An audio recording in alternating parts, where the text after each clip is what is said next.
नमस्कार साथियों, स्वागत है आपका mission MPSC warrior current affair programme में। शुरुआत करते हैं। 16 सितंबर को ओजोन दिवस के रूप में मनाया जाता है। आपको बता दें कि इस वर्ष की इसकी थीम है मोंटिए प्रोटोकॉल, हमें हमारे भोजन और कीटों को ठंडा रखना। इसकी थीम है ओजोन दिवस पर प्रकाश डालते हैं। मोंटिए प्रोटोकॉल बहुत कुछ करता है, जैसे कि जलवायु परिवर्तन को धीमा करना और ठंडे क्षेत्रों में ऊर्जा दक्षता को बढ़ावा देना करता है। इसको मनाने की शुरुआत कैसे हुई?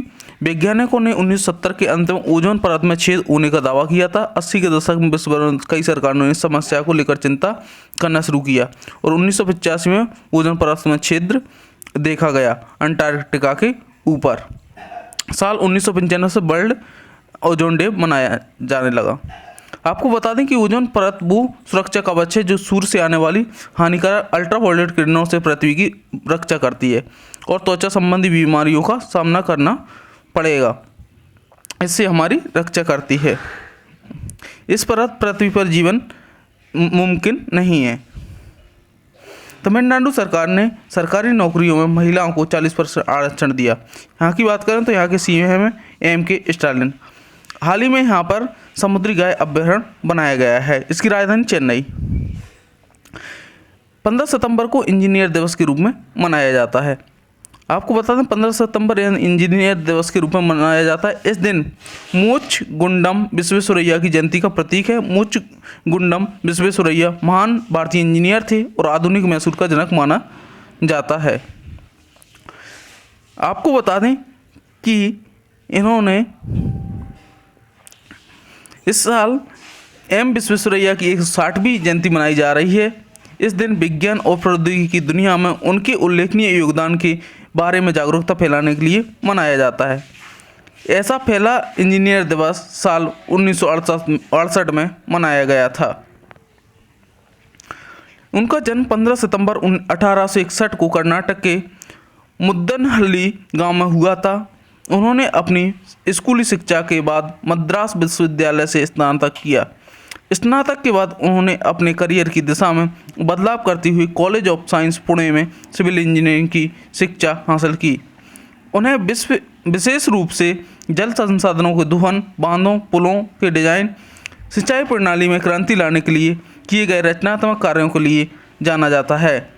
मैसूर में कृष्णा राजा सागर बांध का निर्माण, हैदराबाद में बाढ़ सुरक्षा प्रणाली की डिजाइन के पीछे उनका योगदान था। आपको बता दें कि उन्हें साल 1955 में भारत रत्न सम्मानित किया गया। इसके अलावा उन्हें किंग जॉर्ज पंचम द्वारा नाइटहुड की उपाधि सम्मानित किया गया।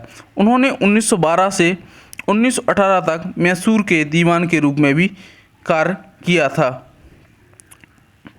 1962 में मुचगुंडम विश्वेश्वरैया का निधन हो गया, लेकिन उनकी उपलब्धियों और योगदान को आज भी इस दिवस के रूप में प्रतीक के तौर पर मनाया जाता है। बता दें विश्व इंजीनियर दिवस 4 मार्च को यूनेस्को द्वारा विश्व स्तर पर मनाया जाता है, लेकिन इंजीनियर दिवस विशेष रूप से भारत में मनाया जाता है।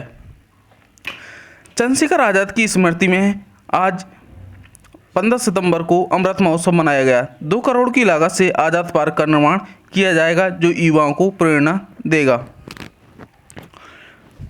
आपको बता दें कि कैबिनेट ने संशोधित PLI योजना को दी मंजूरी। हाल ही में कैबिनेट ने ऑटो और ड्रोन क्षेत्र के लिए 26,058 करोड़ रुपए की संशोधित उत्पादन लिंक्ड प्रोत्साहन योजना को मंजूरी दी है। यह योजना उच्च मूल्यों के उन्नत ऑटोमेटिक प्रौद्योगिकी वाहनों और उत्पादों को प्रोत्साहित करेगी। इसके साथ ही इस योजना का उद्देश्य घरेलू विनिर्माण को बढ़ावा देना और रोजगार पैदा करना है। इस योजना के तहत 25,938 करोड़ रुपए ऑटो सेक्टर के लिए और 120 करोड़ रुपए ड्रोन प्रौद्योगिकी के लिए होंगे। इस योजना 3 साल की अवधि में 5,000 करोड़ के निवेश, 1,500 करोड़ की योग्य बिक्री में वृद्धि होगी। ऑटोमोबाइल ड्रोन प्रौद्योगिकी के लिए PLI योजना केंद्रीय बजट 2021-22 के दौरान पहले ही जारी 13 क्षेत्रों के लिए PLI योजना की समग्र घोषणाओं का एक हिस्सा है। इस योजना को उन्नत ऑटोमेटिक प्रौद्योगिकी उत्पादों को प्रोत्साहित करेगी। अंतर्राष्ट्रीय लोकतंत्र दिवस के अवसर पर संसद टीवी चैनल न सिर्फ जनता और प्रतिनिधियों का संपर्क बनाएगा। इसकी उद्घाटन नरेंद्र मोदी जी ने किया। अंतर्राष्ट्रीय लोकतंत्र दिवस, आपको बता दें प्रत्येक साल 15 सितंबर को यह दिवस मनाया जाता है। 15 सितंबर यानी दुनिया भर में अंतर्राष्ट्रीय दिवस के रूप में मनाया जाता है। 2007 में संयुक्त राष्ट्र महासभा ने 15 सितंबर को अंतर्राष्ट्रीय लोकतंत्र दिवस के रूप में मनाने का संकल्प पारित किया था। इसका उद्देश्य लोकतंत्र के सिद्धांतों को बढ़ावा देना और लोकतंत्र के सिद्धांतों को बनाए रखना है।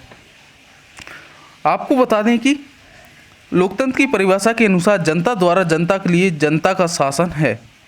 यह मानवाधिकारों का संरक्षण, प्रभावी प्राप्ति के लिए प्राकृतिक वातावरण निर्मित करता है।